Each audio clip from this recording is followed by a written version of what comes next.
Why do we see Igbo Christians perpetually afraid that somebody or something is after them and after their success? Now, when we cross-reference how the Europeans pray or the kind of way they practice their religion, Christianity, and we cross-reference it with Christianity in Africa, we could see a glaring difference. The white man could simply wake up in the morning and perform a simple prayer of thanksgiving and probably asking God to provide a need or to strengthen them in terms of giving them hope. But within the African sector, we pray against things that our government should provide for us. Things like good health, things like prevention of accidents, things like security, things like provision for education or for our nourishment. These are things that are not being prayed for when we move across other civilization or other societies who themselves gave us this religion of Christianity. Now, whilst we predominantly pray for all those things that the government should provide for us, we also attach the prayer of casting and binding our enemies. For instance, when my uncle died, we went for his burial. And after the burial ceremony, we went to the church for Thanksgiving. But the minister deviated from the message and began to encourage us to pray against ancestral spirits and ancestral forces, or traditionalists who perform rigorous sacrifices that are targeted at killing or destroying the life of a true Christian. Now, as a traditionalist sitting down in their means, I began to wonder and explore in my mind. I know the various circumstances or the various reasons why we perform sacrifices. It could be to ward off negative energies like uke, obonuke, akohini, and the rest of the negative energies that we use sacrifices to ward them off, including issues like amoth, witchcraft. We also perform sacrifices when we want to acknowledge a good deed that was done for us by any of our cosmic, ancestral, or spiritual force.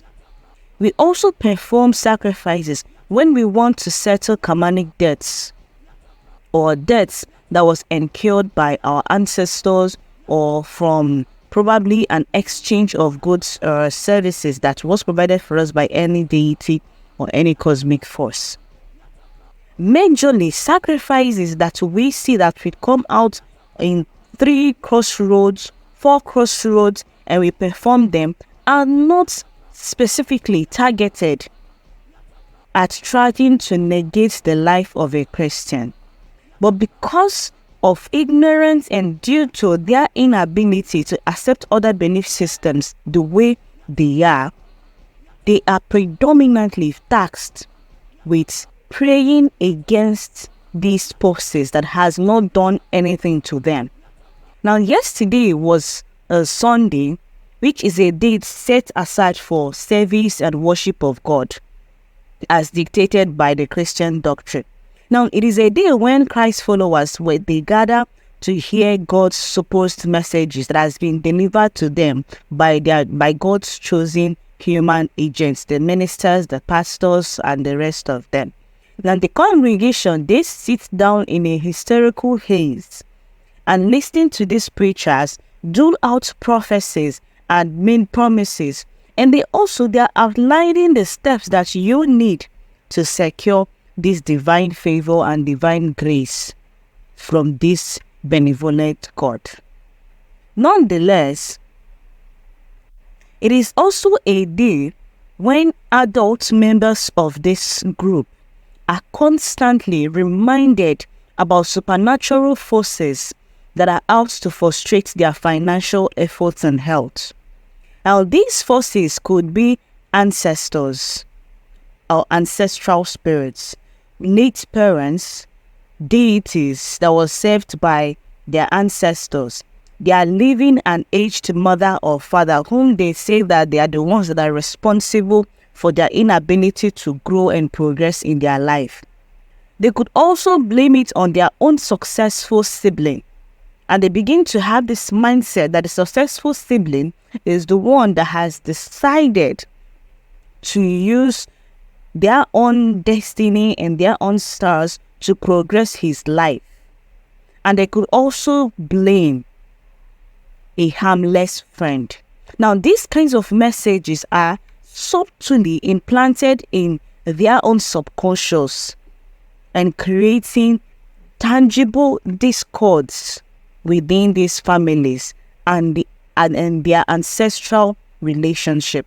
People that listen to these kinds of messages, that assimilate these kinds of messages, they don't have a good relationship with their ancestors and their ancestral deities or any of their ancestors, because they have it that because they are not successful or because they are not doing well in one or two areas of their life could be tied to those ancestors or deities fighting against their progress. And this is what the ministers has over and over again has subconsciously embedded into their psyche.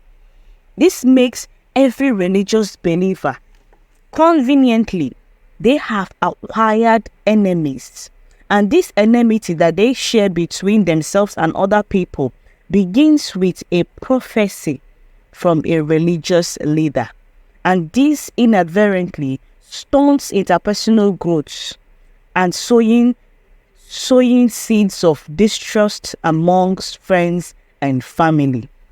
Sadly, people who constantly sit in these churches and assimilate these kinds of information do not understand and cannot comprehend that they are being manipulated and socialized into a religious frenzy that does not exist to promote their own well-being, but it is there to keep them glued to indoctrinations of religion as the ultimate salvation to their well-being.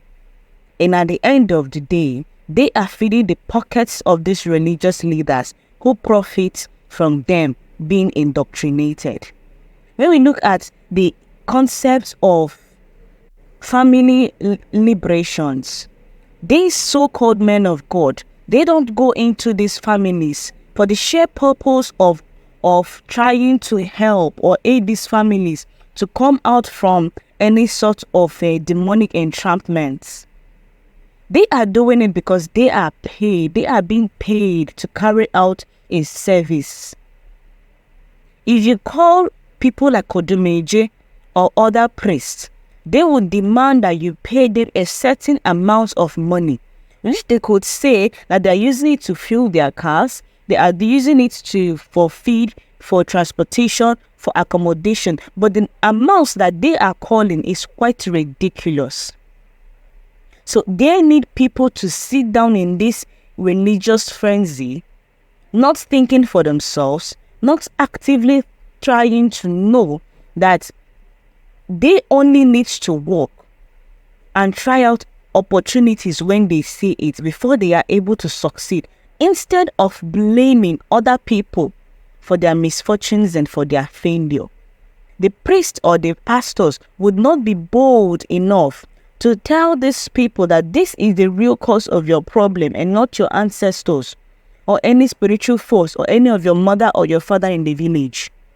The cause of your problem could be related to government policies that keeps keeping the poor man entrapped into the well of poverty.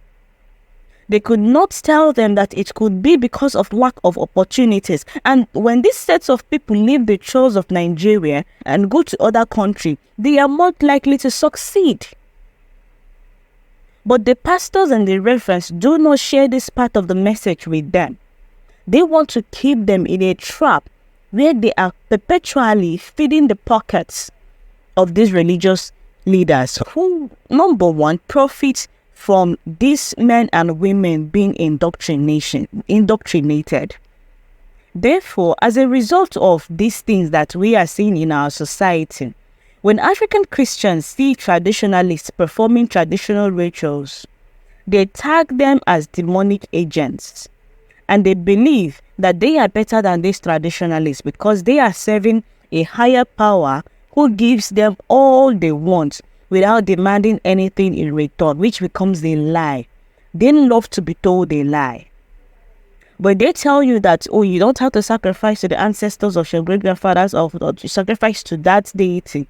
But you can bring the money to me, and I'm going to use that money to come to your house to perform a family liberation where I'm going to tear down the walls and the effigies that represent those deities, because they are not destroying those energies, because a human being cannot destroy a spirit or cannot destroy energy. But they have been lied to. These religious folks have been lied to. In the reality of it all, they might think that they are substituting their traditional beliefs for a higher power or in search of a higher cosmic awareness. But in reality, they are substituting their freedom with fear. And this can be seen in the separatist message that keeps them in perpetual fear and incapacitates them in regards to adequate interpersonal relationship with others, within their social environment. This is why many Christians do not want to relate to traditionalists, because they have these things ingrained in their mindset that traditionalists want to use their traditional power to take what belongs to the Christians. But in reality, the traditionalist does not even care. When the traditionalist wants to perform sacrifices or wants to perform any traditional activity, he or she is doing it because this is what he wants to do. He could want a favor from a spiritual and ancestral force, or he could want to ward off something. But the Igbo Christian believes that these sacrifices are targeted at frustrating his own efforts. But in reality, a traditionalist performs sacrifice because he has a need that he wants the supernatural being or the supernatural forces that he or she believes in to help him or she in settling. So this becomes one of the reasons why Igbo Christians are perpetually afraid of people, afraid of living freely with other people. And this is because they have been constantly taught, and the message that has been passed to them by their pastors, it reinforces a separatist mindset. It reinforces the idea that you have to be afraid of something that you don't even know. You don't even have a physical evidence of its existence. And I say this without missing words, because most of these things that we fear are things that we just have an idea of. We can't even physically assess them, but we are afraid of them. We do not want to provoke. We do not want to act in a certain way. So we can have this mindset of fear and we run with it. But in reality, we need to be able to live as one. We need to be able to live as one. And by living as one, we could basically strive to build a good and a perfect society amidst our religious and traditional beliefs.